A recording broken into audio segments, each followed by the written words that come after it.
I don't know if you're like I am. I'm kind of a nerd. Nobody will probably admit to that one, but I like to read leadership books. Anybody with me on that? You like to read books to better your leadership abilities? A couple of you. I'm always looking to figure out how can I make myself a better leader. A number of years ago, I picked up a book by Stephen Covey, an older book called The 7 Habits of Highly Effective People. Anybody ever read that one? Kind of an older book, a few of you, good. There's a story in that book that has resonated with me, and I don't know that I'll ever forget it. In fact, I hope I don't, because it's very important in the point that Stephen Covey was trying to make. And he tells this story about a time when he gets on a subway in New York City, a subway car in New York City, and he enters the subway, and everybody on the subway, if you've ever been to New York City, subway cars are typically quiet. So he gets on this subway car, it's evening time, I think, and sits down, and everybody else is kind of quiet, and then enters a man with his rambunctious children. All of a sudden, this subway car goes from being this quiet little place to be, quiet, serene place to be, to these kids running around, making a bunch of noise, kind of out of control, and being rambunctious and that kind of thing. And the man, their father, sits down, puts his head back, and just closes his eyes. And of course, the whole subway car, the people are getting annoyed by these children running around, roughhousing, and Stephen Covey's sitting there, and he says, well, I'm a leader, I probably should say something to this man about this. So Stephen Covey finally confronts the man about his children, and he tells him that he should do something about it. How many of us would do the same thing? Hey, man, control your kids. They're out of control. This subway car was quiet. Get them to calm down, dude. So the man opens his eyes. He kind of evaluates the situation, and he replies to Stephen, and he says, you know what, you're probably right. I probably should do something about it. But you see, we just left the hospital where their mother died about an hour ago, and I don't know what to think, and I guess the kids don't know how to handle it either. Have you ever been there? Yeah, I know I have. I've made a quick judgment call on somebody, or I've been offended by somebody or annoyed by somebody and made this quick judgment against a certain person, and then all of a sudden this weight of guilt fills my heart and says, dude, you just don't understand what's going on. And when we do, we go, oh, that makes sense. Now I understand why that person is the way he or she is. And so that's compassion. That's compassion. Compassion starts when we begin to understand others in our lives. That's where it starts. When we understand their pains or their hurts or their situations, then our outlook upon these people and our judgments against these people, they tend to change. And our eyes are open and we go, that makes sense. Covey's point in telling his story is that we should first seek to understand before we seek to be understood. How often do we want to be understood in every aspect of our lives, but we never really seek understanding from other people? We never seek to understand them first. We want to be understood, but that's Stephen Covey's point. Here's the key idea today on this compassion thing, and that is, I believe that God calls all Christians to show compassion to those in need. Write that in your message notes there on the back of your bulletins. I believe that God calls all Christians to show compassion to those in need. Now I want you to turn in your Bibles, Luke chapter 10. In Luke chapter 10, we find a familiar story. Many of us know it pretty well, but I pray that today maybe it will make an imprint on our lives, which will in turn help us to make an impact on other people's lives around us. In Luke 10, we read about Jesus' interaction with one of the religious elite. In fact, this guy's a lawyer in all things religious. How'd you like that job? That'd be interesting, especially with Jewish customs and laws. Let's start in verse 25. Here's what happens. On one occasion, an expert in the law stood up to test Jesus. We see that a lot in the New Testament. They come at Jesus, they want to test him, try to figure out who this guy is, and maybe trip him up a little bit. And so he says, "Teacher, what must I do to inherit eternal life?" The age-old question, how do I get to heaven? So Jesus says, what's written in the law? How do you read it? He answered, let's say this together. Love the Lord your God with all your heart and with all your soul and with all your strength and with all your mind, and love your neighbor as yourself. And Jesus says, you've answered correctly. Do this and you will live. But he wanted to justify himself, so he asked Jesus, and who is my neighbor? How many of you were Mr. Rogers fans growing up? Will you admit it? Thank you. Remember the famous song, Won't You Be My... Oh, I thought you were going to sing it. That would have been really cool. That's all right. Won't you be my neighbor? Now, Mr. Rogers, in contrast to Mr. Rogers, who invited every single person into his neighborhood, this religious lawyer stands up and he asks Jesus basically, who should I let into my neighborhood? You see the difference? Whom should I let into my neighborhood? This guy's a lawyer in all things religious. He knows every letter of the law. What's his motive for asking the question? He wanted to, in verse 29, he wanted to justify himself. He wanted to justify himself. In other words, he's saying, you know what, there are certain people in my life I know how to love. It's easy to love. Could be a family member, friends, people in authority, affluent people. I know how to love these people. But then there are certain people in my life that I really don't want to love. So who should I let into my neighborhood? Who is it? This lawyer in all things religious would be the one to interpret Jewish law, Jewish religious customs. He would use his expert authority, and then he would determine exactly whom to love and whom not to love. And then what would he do? He would go out and advise other people to do the same thing. You can love that person, you can love that person, but you don't really have to love that person. A Jewish religious lawyer. So this lawyer in all things religious would decide whom to love and whom not to love. Most Jews in that time, maybe today, I don't know, but most Jews at that time only loved other Jews. That was it. They were their neighbors. They were each other's neighbors. Anybody outside of Judaism, forget about. They're not our neighbors. We don't have to treat them with love. We can just forget about them. But we're supposed to love each other. That's my neighbor. Other Jews, like the Pharisees, viewed only the esteemed Jews, those who were wealthy and those who were very religious. They only viewed them as their neighbors. So they even made the qualifications a lot narrower. So I kind of touched on this last week in our message on humanity. We tend to value certain people differently. We look at people and you know, we place a certain value on these people. While we love like business owners, CEOs, wealthy people, affluent people. We love the churchgoers because they're like we are. We love the religious because they're like we are. You know, we value those people. But do I really have to love the homeless? Do I really have to love the people on welfare and the social outcasts or the drunk or the mean neighbor across the street? Do I have to love those people?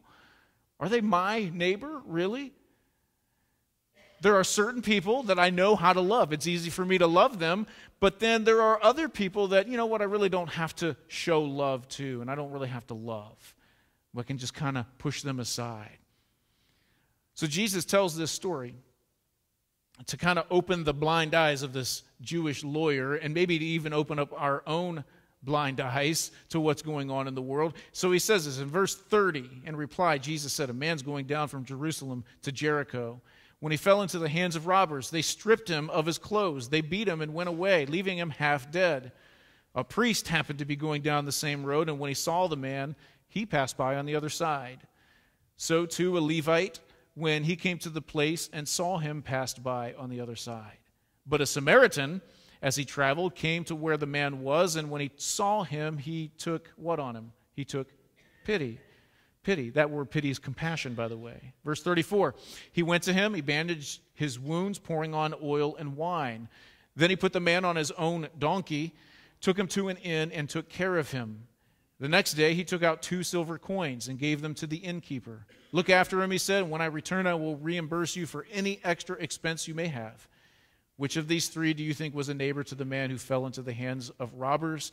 The expert in the law replied, the one who had mercy on him. Jesus tells him what? Yeah, now you go and do it. So here's what we do. We find in this story, we find 4 characteristics, I think, of compassion.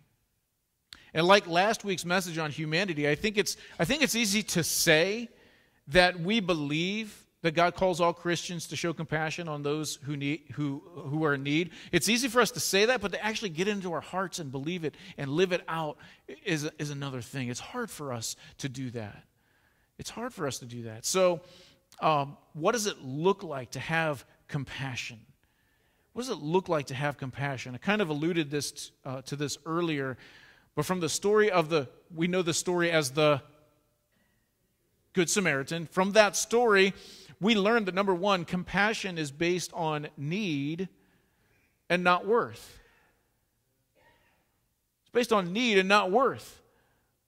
What do I mean? Well, a priest comes walking by, and he goes out of his way to have nothing to do with this man. A priest.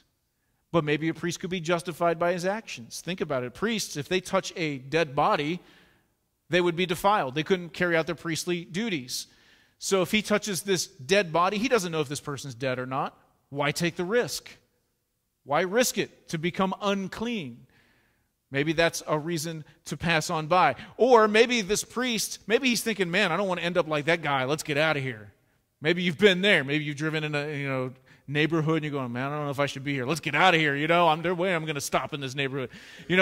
So this priest, maybe he's justified. Maybe he doesn't want to fall victim to being beaten up and robbed and being left to die in the middle of the street. Or maybe he just doesn't want to get his robe dirty. Priests wore these fancy robes, and how many times do we pass by somebody? I just don't want to get dirty. It's not time yet. Plus, nobody wants to see his or her priest, looking like a bum. Don't get your robes dirty, dude. So the priest could be justified in all this. Keep on going. Next comes a Levite. What's a Levite? A Levite is like the priest's right-hand man. He's a temple assistant. He's pretty much in the same scenario as the priest is. So the Levite keeps walking by. He keeps on his path to get to wherever he has to get to. And again, he goes out of his way to avoid helping this man out. So now think about this. 2 really good Jewish people, 2 really good Jews walk on by and pass their fellow Jew. That doesn't make sense. They would consider this man to be a pretty good neighbor by any religious expert, and they just pass on by.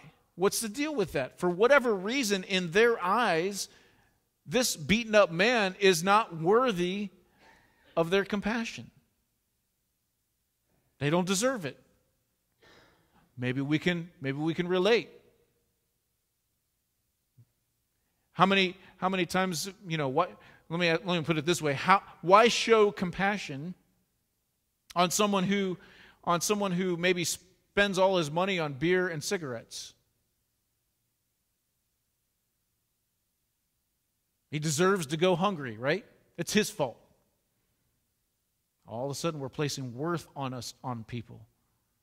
We're valuing or devaluing a person's life. Why show compassion to someone who got pregnant in her teenage years and now struggles to make ends meet? Why show compassion to someone like that? She made her own choices. She went and got knocked up. Why show compassion to somebody who did something like that? She deserves to struggle in her job and barely pay the bills. She deserves it. She made bad decisions in her life. Why show compassion on someone who gambles all his money away? Why show compassion on someone who goes out and buys lottery tickets, blows his money on lottery tickets every week? He deserves to be homeless or hungry. He deserves it, right?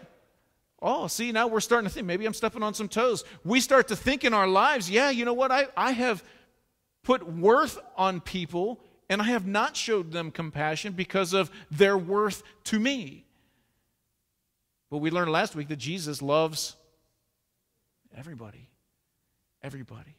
Why? So this priest and this Levite, why show compassion on this man lying in the middle of the street, taking his last breaths? Maybe they thought in their minds, he deserves it. Maybe he deserved to get beaten up and robbed. He deserved what he got. Why help somebody out like that? And what we fail to see in all of these scenarios, when we make a judgment on somebody, when we say, yeah, they deserve what they get because of the choices they made, what we fail to see is the need these people have in that moment. And the opportunity we may have in that moment to be a Christian, a follower of Jesus, to put in their minds that, man, there's something different about this person. They really care. We're Stephen Covey sitting on the subway train, judging a father for not controlling his kids who just lost their wife and mother. We're no different. So the guilt settles in and we say, you know what? Yeah, I get it now. They may have blown their money on all this other stuff, but man, I got to do something. I got to help. It's based on need and not worth. Second, compassion is emotional, not logical. It's emotional, not logical. In preparing for this message, I got to tell you, I struggled with this point. I really did. If you know me on any kind of level, then you know that I struggle with compassion. God, for some reason, did not. Stop nodding your head, Dawn. She knows wholeheartedly who I am. I mean, for some reason, God did not wire me to have mercy and to have compassion on people. I don't know why. I think more from the brain up here, than down here in the heart or even in the gut. I don't know why that is. My motto has been, you know what, if it makes sense, then I'll do it, or, let's try it. If it makes sense, instead of, I just feel like I should do something about this. So again, I'm preaching this to me as much as I am to you. So compassion, though, does not come from the brain. So this one's hard for me. In verse 33, Jesus said, and when the Samaritan saw him, he took pity on him. He took pity on him. That word pity means compassion. In other words, when the Samaritan saw this beaten up man, his heart went out to him. This word compassion, pity, actually means a stirring in the gut. Down from here. So something that was stirring in this Samaritan's gut, not his brain, but his gut told him, you got to do something about this.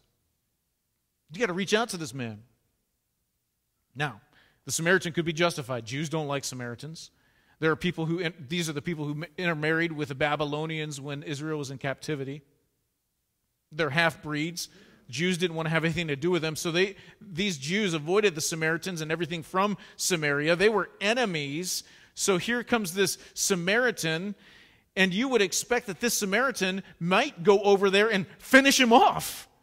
Let's just finish this guy off. He doesn't like me anyway. Why would I have anything to do with him? But instead, he goes over and helps him out. Now, this word compassion literally means to suffer with. To suffer with. Instead of seeing the beaten up man as an enemy, the Samaritan feels for him. He imagines the pain and suffering this guy must be going through.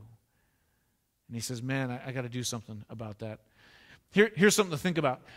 I don't think God calls us to fix people's problems. You know what I mean? How many times have you gone to someone and said, yeah, I can fix that situation right now? It kind of backfires on you. They don't want you to fix their problems. They just want you to be there, right? God wants us to come alongside of these people who are suffering and suffer with them, to go through what they're going through.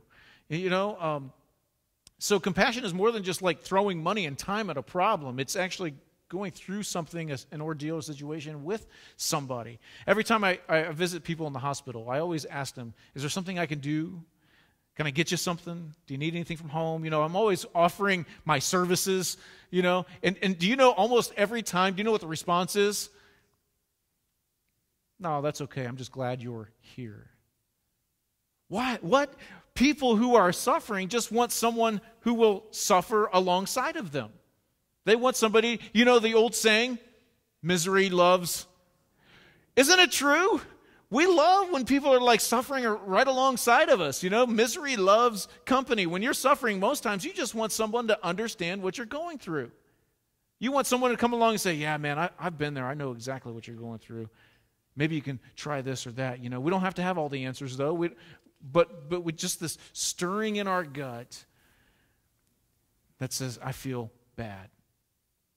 It's feeling for the persecuted Christians. It's feeling for the Alzheimer's victims. It's feeling for the hungry and the poor and the sick and the abused. It's feeling for the homeless. It's feeling and suffering with those people lying in a hospital bed. It's emotional, not logical. That's hard for me. All right, so compassion is based on need, not worth. Compassion is emotional, not logical. And third, compassion leads to action. What did the Samaritan do? He went to the guy, he bandaged up his wounds, he poured on oil and wine, and then he put the man on his own donkey, and he took him to an inn, and he took care of him. He did something about the situation, whatever he could do with his own resources. The Samaritan listened to his gut feeling about the situation, and he took action. When I was doing some work with the homeless in Youngstown, I got to know a man named Tony pretty well. I love Tony. I would see Tony every Saturday. We would take food and clothing and toiletries up to Youngstown, and we hand them out to all the people up there. And Tony would tell you, I'm not homeless. He would say that. I'm not homeless, man. And Tony kind of wasn't homeless. He had built for himself a shack down by the river in downtown Youngstown. And that was kind of a nice little piece of work that he did. It was complete with bunk beds, and he had a fireplace in there that he made out of a burner. And it was a really neat place.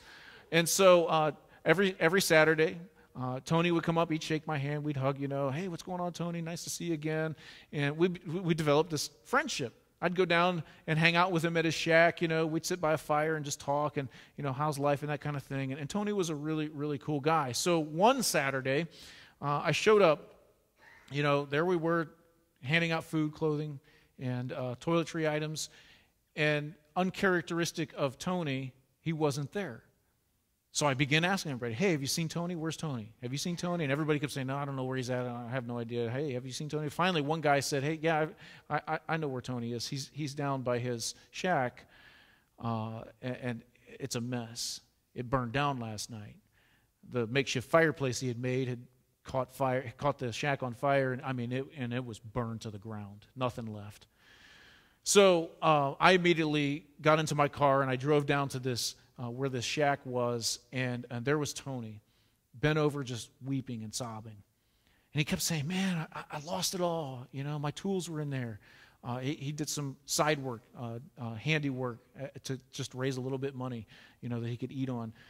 My tools were in there. My way of living was in there, and I lost it all. It's all gone, and it was gone. There was nothing left of that little shack he had built. And so what happened? My heart went out to him. I had this compassion, and I felt like I should do something. Now, here's something you should know. The day before, I had spent hours cleaning out my car.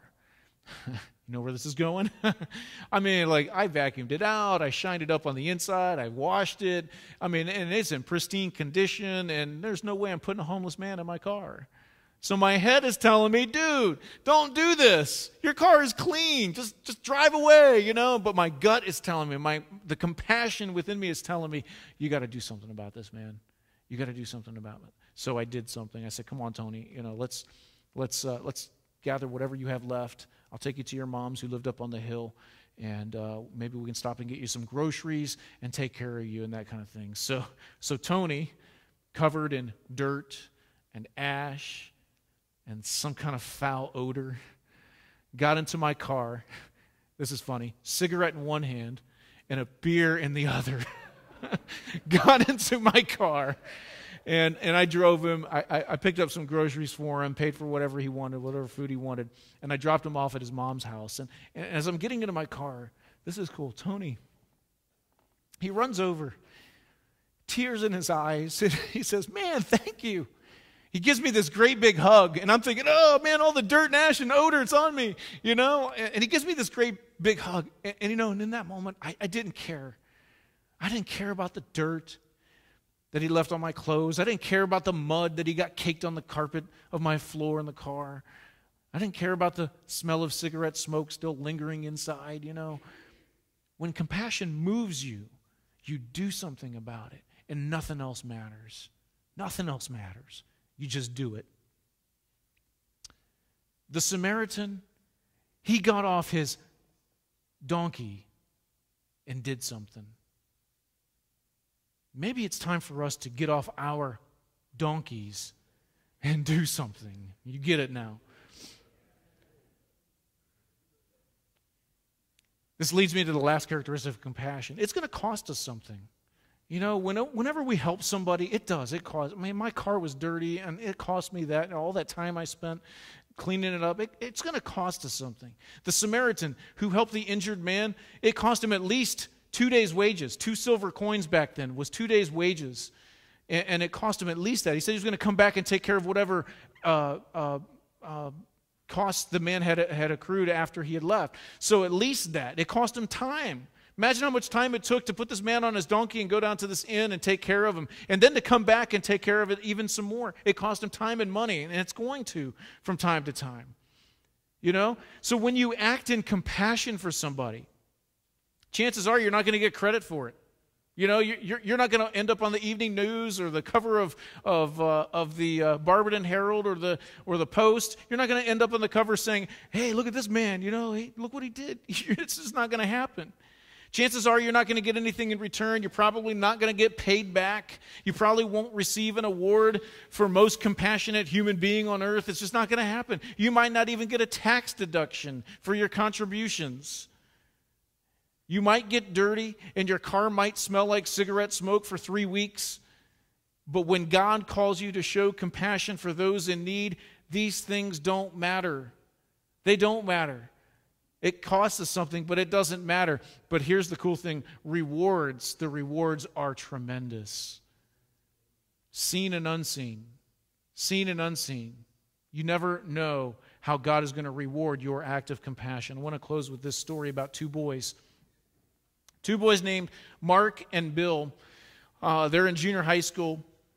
And while they're walking from school one day, Mark is following Bill, and he notices that Bill stumbles and falls, and everything he's carrying falls to the ground. And so Mark runs to the boy's side, and he helps him kind of collect his belongings and get Bill back to his feet. Now, Mark realizes this boy's carrying an extra hefty load. Like, there's a bunch of stuff just coming home from school. And it doesn't make sense. Why has he got so much stuff? There's a baseball glove and a bat. He's got a couple of sweaters. He's got a small tape recorder and, of course, an armful of books. So Mark helps Bill carry all this stuff home. And Bill, of course, appreciates Mark's compassion. That's compassion. Compassion moves you to do something and help people in their time of need.